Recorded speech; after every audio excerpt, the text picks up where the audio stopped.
नमस्कार दोस्तों, कैसे हैं आप सब। उम्मीद करता हूं आप सब बेहतर होंगे, सकुशल होंगे। दोस्तों, आज आपको जो बात मैं बता रहा हूं ये वास्तव में मेरे लिए बहुत खुशी की बात है। बात कुछ इस तरह की है कि हम जो कार्य कर रहे हैं वो एक सही दिशा की तरफ बढ़ रहा है। क्योंकि पिछले 2-3 दिनों से मेरे पास जिस तरह से जो ब्लैकमेलर्स हैं मेवात के क्षेत्र के, उनके लगातार फोन आ रहे हैं, लगातार व्हाट्सएप पर मैसेज आ रहे हैं। मैं उनको ज्यादा भाव देता नहीं हूं, ज्यादा उनसे बात किए बगैर उनको ब्लॉक कर देता हूं। तो अब वो व्हाट्सएप पर मैसेज वॉइस रिकॉर्ड करके धमकी मुझे दे रहे हैं। देखिए वाकया क्या हुआ मैं आपको बताता हूं। देखिए, मुझे उनके फोन से उनकी वॉइस रिकॉर्डिंग पर मिल रही धमकियों से घंटा कुछ फर्क नहीं पड़ रहा। मेरे लिए सबसे पॉजिटिव बात जो है वो ये है कि हम जो काम कर रहे हैं, जब लोग उसके खिलाफ आपके ऊपर उंगली उठाना शुरू कर दे तो आप समझ लीजिए कि आपकी दिशा और दशा दोनों बिल्कुल सही है। आप सटीक दिशा में चल रहे हैं और हम जो चाह रहे हैं वही हो रहा है। पिछले कई जो मेवात में गिरफ्तारियां हुई हैं उनमें हमने भी पुलिस को कुछ इनपुट दिए थे, उनका भी मतलब सहयोग रहा उनकी गिरफ्तारियों में। उसके बाद कुछ ज्यादा ही वो लोग तिल मिला रहे हैं। यानी कि जिस तरह से कोई दिया जब बुझने वाला होता है, मोमबत्ती जब बुझने वाली होती है तो उस समय फड़फड़ाती है, एक बार जोर से मतलब वो जलती है, जोर से इधर उधर उसकी जो लो है वो फड़फड़ाती है। यही हाल कुछ है आजकल ब्लैकमेलर्स का। देखिए, सबसे पहले मैं बताता हूं, एक दो आपको जिक्र करता हूं। एक ब्लैकमेलर का मेरे पास फोन आता है, फोन करके वो शुरू में थोड़ा सही बात करता है कि भाई कौन बोल रहे हो आप। मैंने उसको बताया धनेश कुमार बोल रहा हूं।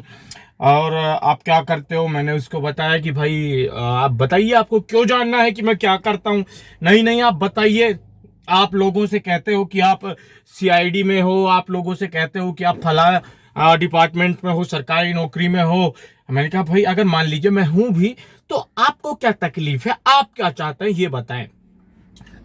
तो इतना सुनने के बाद वो कहता तकलीफ ये नहीं, कुछ नहीं, तू क्या जानता है, तू कुछ नहीं जानता है, तेरा आई कार्ड दिखा, फला दिखा। भाई मैं क्यों दिखाऊं तुझे आई कार्ड? तू मेरा कोई अधिकारी लग रहा है जो मैं तुझे आई कार्ड दिखाऊं? या फिर कोई चेकिंग कर रहा है तू? मैं कहीं रास्ते में फंसा हुआ हूं, तू चेकिंग कर रहा है। हमारे मतलब ऑफिस में आके सबका आई कार्ड चेक करना होता है, उस तरह से तू हमारा आई कार्ड चेक करेगा? कौन है तू? ठीक है, बस इतना बोलना हुआ। वो अपनी औकात पे तुरंत आ गया। तू ये है मेरा, तू ये है मेरा, तू ये नहीं है, तू ये नहीं कर सकता, तू कर ले तुझे जो करना है। अरे भाई मैं क्या कर रहा हूं? फोन तूने मेरे पास किया, ठीक है, जो बता रहा है, जो बोल रहा है, जो करने की धमकी दे रहा है वो तू दे रहा है। और मुझसे तू कह रहा है ये कर ले, ये कर ले। अरे भैया, मुझे जो करना होगा तो उसके लिए मैं तेरी इजाजत लेने थोड़ी ना आऊंगा कि भाई मैं ये करने वाला हूं, बताइए ब्लैकमेलर भैया मैं करूं कि नहीं करूं। ऐसे थोड़ी ना आऊंगा भाई मैं तेरी इजाजत लेने के लिए। जो मुझे करना वो तो मैं कर ही रहा हूं और आगे भी करूंगा। ठीक है भाई, हुई इसकी ऐसी बात, वो गालियां देना शुरू हो गया और ज्यादा मुंह में उनके लगता नहीं हो तो मैंने उसको फोन काट के ब्लॉक कर दिया। उसके बाद एक व्हाट्सएप पे फिर से कॉल आता है, ठीक है भैया हम उठा लेते हैं। ये कोई समझदार व्यक्ति था, इसने कहा भाई देखिए, आप सीआईडी में हो, आप चाहे सरकारी दफ्तर में हो, आप चाहे कहीं भी कार्यरत हो और आप हमारा कुछ नहीं कर सकते। ठीक है, हम जो कर रहे हैं इसके बारे में पुलिस को भी पता है, शासन प्रशासन को भी पता है, सब जानते हैं और फिर भी हम कर रहे हैं, आए रोज करते हैं और हमेशा करते रहेंगे। हमें मतलब किसी का डर नहीं है। यही बात वो अक्सर बहुत से भाइयों से कहते हैं। जब उनके खिलाफ आप लोग उनसे कहते हैं कि आपके खिलाफ कानूनी कार्रवाई हम करने वाले हैं, तो भी वो लोग यही बात कहते हैं कि तुम्हें जो करना कर लो, हम किसी से नहीं डरते। उसने मुझसे भी ये कहा। तो देखो मतलब ज्यादा बीच में आने की जरूरत नहीं। उन लोगों को इस बात का बहुत अधिक कष्ट है कि मेरे वीडियोस देखकर बहुत से लोग उनको पैसा नहीं देते हैं। उनको जो पैसा मिलने वाला होता है उनका सारा खेल बिगड़ जाता है मेरा वीडियो जब कोई भी पीड़ित भाई देख लेता है। और काफी समय से ये भी चल रहा है कि जो पीड़ित भाई होते हैं, जिनको ब्लैकमेलिंग का शिकार बनाया जाता है, तो जो वो भाई क्या करता है, मेरा वीडियो उठा के ब्लैकमेलर के पास भेज देता है। तो ब्लैकमेलर मेरा वो वीडियो देखता है, वीडियो देखकर उसको बड़ी खुंदस आती है कि यार ये लोंडा तो बैंक जो हमारे सारे जो हमारे टारगेट हैं उनको निस्तो नाबूद कर रहा है, जो हमें पैसे मिलने वाले हैं वो पैसे हमको मिलेंगे ही नहीं। अगर ये वीडियो जब सामने वाले ने देख लिया तो वो आदमी हमको पैसा किसी कीमत पर भी नहीं देगा। तो उन लोगों ने वहां से मेरा नंबर लेके मुझसे बातचीत करने की कोशिश उन लोगों ने वहां से शुरू की। तो भाई बातचीत ये बिल्कुल सही तरीके से कर रहा था। मैंने कहा भाई बताओ दिक्कत क्या है। वो वाला भाई देखो आपको जो करना है करो, हमें कुछ लेना देना नहीं है, तुम सीआईडी में हो, जो किस में भी हो, ठीक है, अपने मतलब से मतलब रखो, हमारे बीच में टांग मत अड़ाओ। मैंने उससे कहा कि भाई मैं आपके काम में आपके बीच में कहां पर टांग अड़ाने के लिए आया।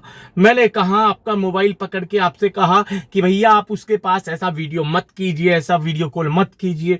मैंने कब आपके काम में टांग अड़ाया। वो अलग बात है कि आपके बीच आप जिसे टारगेट करते हैं मेरा वो व्यूअर होता है और उसकी मदद करना भाई मेरा कर्तव्य भी है।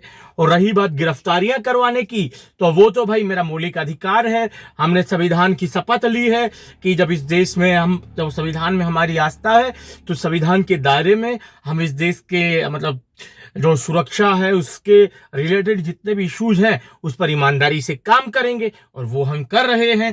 तो भाई ने कहा कि भाई देखो ऐसी बात है, हम जो कर रहे हैं ये हम किसी का ना गला काट रहे हैं, हम बड़े मतलब जो अमीर लोग हैं उनको टारगेट कर रहे हैं, उनसे हम पैसा लेते हैं। तो मैंने उससे कहा कि भाई ये तुम्हारी सबसे बड़ी गलतफहमी है कि तुम अमीर लोगों को टारगेट करते हो।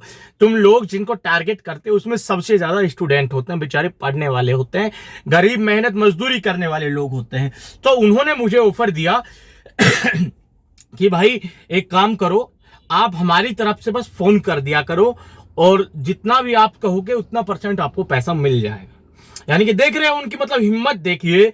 मुझसे वो लोग कहते हैं कि आप हमारी तरफ से जो हम जिनको टारगेट करते हैं उनसे बस एक बार फोन पे बात कर लीजिए और उनको साइबर क्राइम वाला बन के आप बात कर लीजिए, और या फिर आप बात ही मत कीजिए, हम आपको पैसा दे देंगे जो आपका मतलब मंथली ले लीजिए, दिन में ले लीजिए। मैंने उनसे कहा कि भाई कितना पैसा आप दे दोगे। मतलब देखिए उन लोगों का मतलब उनकी हिम्मत देखिए यार, किस तरह से किसी आदमी के सामने पैसे से उसे खरीदने की कोशिश कर लेते हैं लोग आज के समय में। ठीक है, वो कहता है कि भाई मान लीजिए हम किसी को टारगेट करते हैं, वहां से हमें 10,000 रुपए मिलते हैं, हम आपको मतलब उसमें से 2,000 3,000 रुपए जो तुम कहोगे हम आपको दे देंगे, बट आप हमारे बीच में टांग मत अड़ाइए, टांग मत घुसाइए। तो यार मतलब मैं निशब्द था। मतलब मैं क्या करूं। देखिए उसका कॉन्फिडेंस का जो लेवल था वो वास्तव में बड़ा था। वो उसने सीधा मुझसे कहा कि भाई देखिए आप क्या समझते हैं कि हम जो ये काम कर रहे हैं मतलब इस काम के बारे में पुलिस को नहीं पता। मैंने कहा भाई बिल्कुल पता है पुलिस को, मैं तो नहीं समझता कि पुलिस को नहीं पता। तो उनका यही कहना था भाई हम जो करते हैं उसमें पुलिस के पास भी जाते हैं और ये बिल्कुल निश्चिंत जाते होंगे भाई।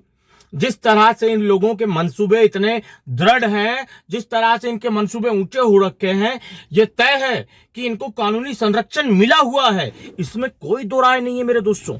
ठीक है, इनको मतलब इस चीज में कोई दो राय नहीं है कि इनको पैसा मतलब ये इनको कानून से सह नहीं मिली हुई, इनको कानून से सह मिली हुई है।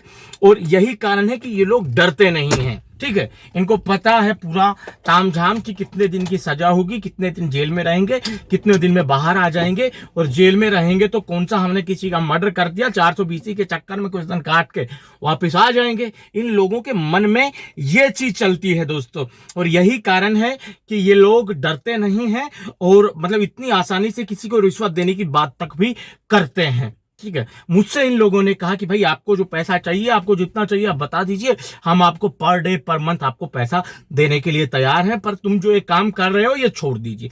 मैंने उनसे ना बहस की, मैंने उनसे सिर्फ इतना कहा भाई देखिए आप जो कर रहे हैं वो आप कीजिए, मैं जो कर रहा हूं मुझे करने दीजिए। ठीक है, और मुझे जो सरकारी तनख्वाह मिलती है उससे मैं खुश हूं, मेरा परिवार खुश है, भगवान की दया से, ईश्वर की दृष्टि से सब स्वस्थ है।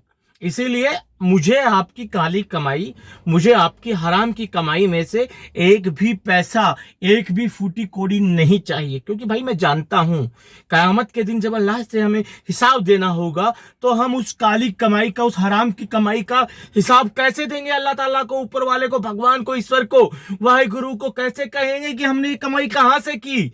उसका ब्यौरा कहां से देंगे भाई? इनकम टैक्स भले आपको ना पकड़ पाए, बट जब उस ऊपर वाले की अदालत में आप जाओगे तो उसको तो भैया एक एक रुपए का आपने हिसाब देना पड़ेगा कि कौन सी आपकी हराम की कमाई थी, कौन सी आपकी हलाल की कमाई थी। तो भैया हमारे लिए तो हमारी जो हलाल की कमाई है, मेहनत की कमाई है, वही काफी है और हम उसी कमाई से खुश हैं। हमें आपकी हराम की कमाई का कोई हिस्सा नहीं चाहिए। हम आपके पाप के भागीदार नहीं बनेंगे, इस जन्म में तो नहीं बनेंगे। ठीक है दोस्तों, ये वाकया आज मेरे साथ हुआ था। आज के वीडियो में इतना ही। जल्द मिलते हैं नया वीडियो लेकर नई जानकारी के साथ। रखिए तब तक अपना ख्याल। जय भीम, जय हिंद की सेना साथियों।